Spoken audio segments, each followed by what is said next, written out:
एक साथ फिल्म बनाएंगे। इस वीडियो में शुरू से लेकर अंत तक बना रहिए। हमेशा ऐसा वीडियो न्यू फॉर्मेशन जितना जल्दी लाने को मैं प्रयास करता हूँ। पटना से पाकिस्तान आज से 2 साल 3 साल पहले आया था, जिस फिल्म के नाम है पटना से पाकिस्तान।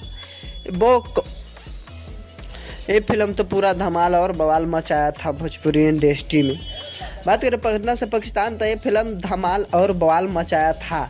लेकिन पटना से पाकिस्तान में और फिर से पटना से पाकिस्तान आ रहा फिल्म पटना से पाकिस्तान 2 में। बात करें कि कौन कौन सा सिंगर में और रहेगा, उनमें तो खाली निरहुआ थे, दिनेश लाल निरहुआ।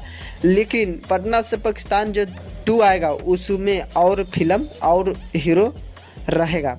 बात करिए कि कौन कौन सा हीरो रहेगा, तो पहला hero power star Pawan Singh, जो इनको बोलते हैं पावर स्टार पवन सिंह भी पटना से पाकिस्तान में रहेंगे। अब बात करें कि और किस ने रहेगा, और रवि किशन रह सकते हैं। खुलासा भी ये दोनों के पता चल रहा है। और बात करें कि विलन को रहेगा, तो भोजपुरी में विलन रहता है वह सब रहेगा, और ओटी नया रह सकता है। अब बवाल और धमाल भोजपुरी इंडस्ट्री में मचा कर रख देंगे विलन। और पटना से पाकिस्तान भोजपुरी इंडस्ट्री में अब की धमाल और बवाल मच सकता है, क्योंकि पावर स्टार पवन सिंह, दिनेश लाल निरहुआ और रवि किशन रहेंगे तीनों हीरो, तो भोजपुरी इंडस्ट्री में हिला के रख देंगे। अब ऐसे ही हर कोई के रहना चाहिए, एक साथ फिल्म निकालना चाहिए, एक अकेले नहीं निकालना चाहिए। निकालिए लेकिन उतना नहीं, साथों में निकालिए। ऐसे बंटवारा हो जाता है, जैसे एक साथ में रहते हैं तो उतना बंटवारा की संभावना कम रहता है। ओटी एरिया में उठा के देख लीजिए, साउथ बॉलीवुड ये सब में एक साथ देखते हैं, अधिकतर देखेंगे।